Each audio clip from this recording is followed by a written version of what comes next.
Good evening, Los Angeles, Jimmy exclaimed, and the audience erupted in applause. Tonight is a special night. A guest you all know, love, and maybe gossip about a little. Ladies and gentlemen, Ellen DeGeneres. Ellen stepped onto the stage. Ellen, great to see you, Jimmy began. You know, there's been a lot of talk about you and me lately. Rumors, posts on X. People want to know what's going on. Jimmy, let's not pretend, she said, her voice firm but controlled. We both know what's going on. You've been talking about me behind my back. You said my show was fake, that I'm not who I seem to be. And you know what? I'm fed up. If you have something to say it to my face. Right now. Whoa, Ellen, you don't waste any time, he said, trying to keep a light tone. But, you know, I'm not into gossip. If you want to talk about the truth, let's talk. Just be ready to hear it back. The truth, she shot back sharply. Fine, let's talk about the truth. You position yourself as this big champion of young comedians, but I've heard how you ignore them when they ask for support. You use them for ratings and then forget about them. And you dare criticize me? At least I admit my mistakes. Ellen, you want the truth, he said, his tone devoid of any hint of a joke. Fine, I'll give you the truth. Yes, I talked about your show.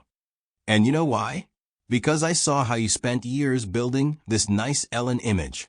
But behind the scenes, your people were afraid to tell you the truth. They were scared of you, Ellen. And don't accuse me of not supporting comedians. I give them a chance while you're busy with your empire. You want to throw accusations? Look in the mirror. Wait, I'm not done, he said, his voice quieter but more piercing. I'm no saint, Ellen. I make mistakes. But I don't hide behind a fake smile. And if you want to talk about young comedians, ask yourself, how many of them did you give a real shot, not just a spot in your shadow? You came here to come at me? Fine. But the truth is a two-way street. Jimmy, she said softly, her voice trembling but gaining new strength, you're right.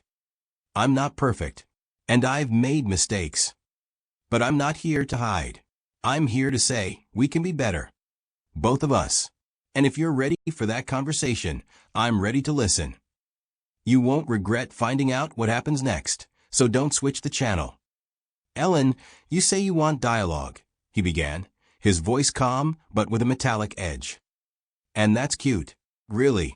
But let's not pretend we're just exchanging pleasantries here. You challenge me, and I'm not the type to dodge a response. So, if you want the truth, I'll give you facts. Concrete facts. The audience fell silent. Women in the front row, who remembered Ellen from her stand-up tours in the 80s, held their breath. Men, who grew up on her jokes about everyday life, leaned forward, feeling the tension in the room become almost tangible. Ellen lifted her chin, her eyes narrowing, but she didn't look away. I'm listening, Jimmy, she said, her voice steady, though laced with tension. Go ahead, lay out your facts. All right, Ellen, he said, his voice sharpening.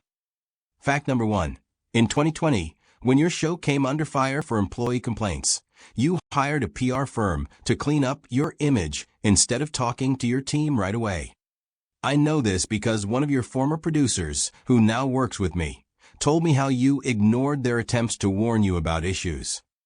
They were scared of you, Ellen. They were afraid to tell you the truth. The room erupted in whispers.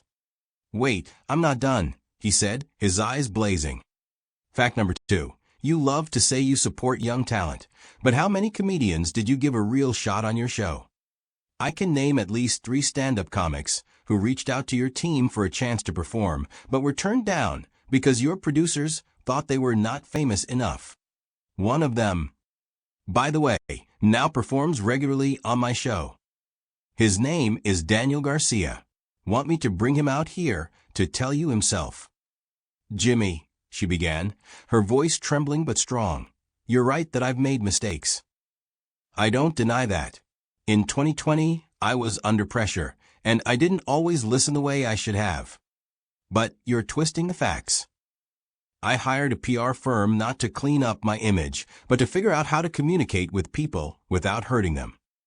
And as for young comedians, I've given dozens of talents a chance, and you know it. If Daniel Garcia didn't make it onto my show, I'm sorry, but that doesn't mean I don't support others. Jimmy shook his head, his smile growing colder. Ellen, you can make excuses, but the facts speak for themselves, he said. And here's one more, the final fact. You accuse me of using comedians for ratings. But let's talk about your final season. You knew the show was ending, but you didn't warn your team in advance. Some of your employees found out from the press. From the press, Ellen. How do you think they felt when their loyalty to you was just thrown away? The room exploded in applause. Though it was uneven, some people supported Jimmy, while others looked at Ellen with a mix of sympathy and disappointment. Ellen felt her heart tighten. That fact hurt the most because it was true. She hadn't warned her team right away, hoping to find a way to soften the blow. But she knew it looked like a betrayal. She looked at Jimmy, her eyes shining, not with anger, but with pain. She could have thrown accusations back, mentioned how Jimmy ignored his assistant's complaints, or used sharp jokes that hurt guests. But she remembered why she was here. Not to win, but to show that even in the worst conflict, there's room for humanity. Jimmy, she said, her voice quiet but filled with strength, you're right. I didn't warn my team in time, and that was my biggest mistake. I thought I was protecting them, but I let them down. And I have to live with that. But you know what sets us apart? I admit it. I'm standing here, in front of you, in front of everyone, saying, I was wrong. And you? Are you ready to admit that your facts are only part of the story? That you're not perfect either? The room went still, then erupted in applause, this time more sincere, deeper. Women in the audience, who had watched Ellen fight for her place in the industry, held their breath. Men, who remembered her early performances, nodded, feeling respect for her courage. Jimmy blinked, his smile fading. He hadn't expected Ellen to turn the conversation toward honesty so quickly. He opened his mouth to respond, but the director interrupted through his earpiece, signaling another commercial break. All right, we'll be back after the break, Jimmy exclaimed, trying to regain his signature tone, but his voice sounded less confident. Ellen, you say you acknowledge your mistakes, and that's great, he began, his tone sharp but controlled. But let's wrap up with the facts, since we're here for the truth. I spoke to people from your show, not just producers, but those at the bottom, the ones cleaning the studio, bringing coffee. They said you rarely look them in the eye. They felt invisible. And these aren't rumors, Ellen. These are the words of someone who worked for you for 5 years and left because she couldn't stand feeling like she was nothing. Her name was Marta Rodriguez. Do you remember her? The audience gasped. A name, a specific person. This was a blow that hit straight to the heart. The crowd, many of whom remembered Ellen as the comedian who joked about everyday life, held their breath. Women in the front row, who grew up watching her show, covered their mouths with their hands. Men who had seen her early performances leaned forward, feeling the tension in the room become almost unbearable. Ellen felt her heart tighten. She didn't remember Marta Rodriguez, not because she was indifferent, but because in her world, filled with chaos and pressure, people like Marta often faded into the background. And that hurt more than any accusation. She looked at Jimmy, her eyes glistening with pain, but she didn't look away. She could have exploded, accused him of manipulation, or brought up how he himself ignored his team's needs. But she knew that would only make things worse. She took a deep breath, her voice quiet but filled with strength. Jimmy, I don't remember Marta, she said, her words hanging in the air like a confession. And that's my fault. I was so caught up in the show, the ratings, the pressure, that I didn't see the people who kept it all together. I'm not perfect, and I'm not trying to seem like I am. But I'm here, in front of you, in front of everyone, saying, I want to make this right. Not for my image. For the people I let down. The room erupted in applause, not loud, but deep, filled with respect. The audience sensed that Ellen had bared her soul, a rarity in a world where stars hide behind glitz. But Jimmy wasn't ready to stop. He shook his head, his eyes narrowing. "Ellen, that sounds sincere, but words are easy," he said, his voice growing sharper. "Here's another fact. You knew about issues on your show as early as 2018.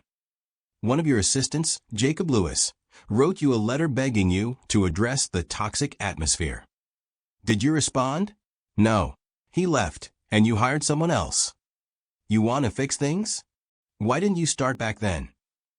The audience froze. This was another precise blow. Ellen felt her throat tighten. She remembered that letter, not clearly, but as a distant memory, lost among hundreds of emails. She didn't respond because she thought it wasn't her job, that someone else would handle it. And that was her mistake. She looked at Jimmy, her eyes moist, but she didn't let the tears fall. "Jimmy, you're right," she said, her voice trembling but strong. "I didn't respond to Jacob. I thought my team would handle it, but I should have been there. I should have listened, and I didn't. But you know what I'm doing now? I'm standing here, in front of you, in front of millions of people, and admitting it. And I'm asking you, what do you do with your mistakes? Because I've heard how your assistants complained about your jokes that went too far. I've heard how you ignored them when they asked for more support. Are you ready to admit that?" The room exploded in applause, this time louder.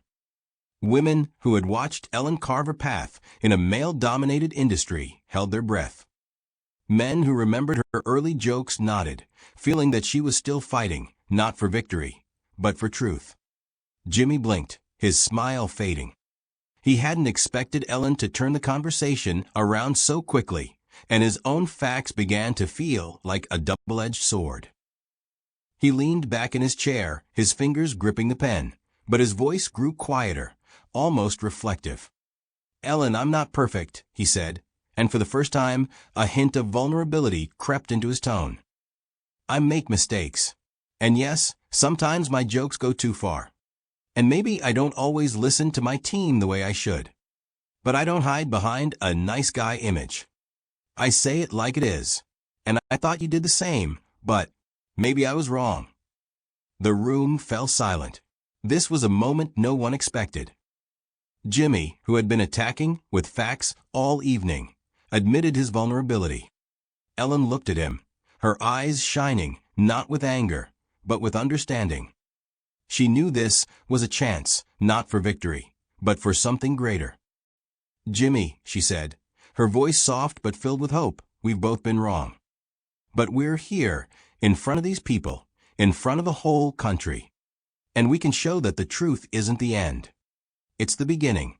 Let's not just throw facts at each other. Let's talk about how we can be better for our teams, for young comedians, for the people who watch us every night." The audience erupted in deafening applause.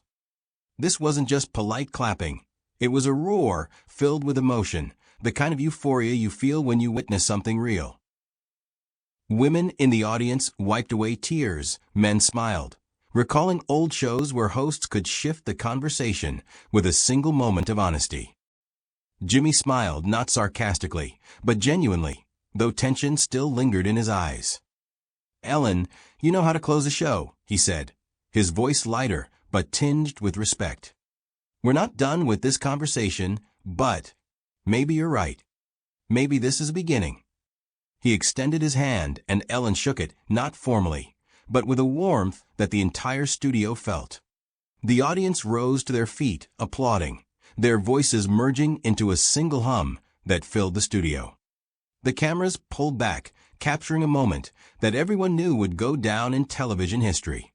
When the show ended, Ellen stepped off the stage, her heart pounding, but she felt an odd calm. Backstage, assistants buzzed, and one of the producers, a gray-haired man who had worked on Phil Donahue's show, turned to a colleague.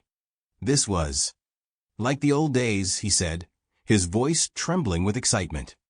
They fought, but in the end, they showed we can be bigger than our mistakes.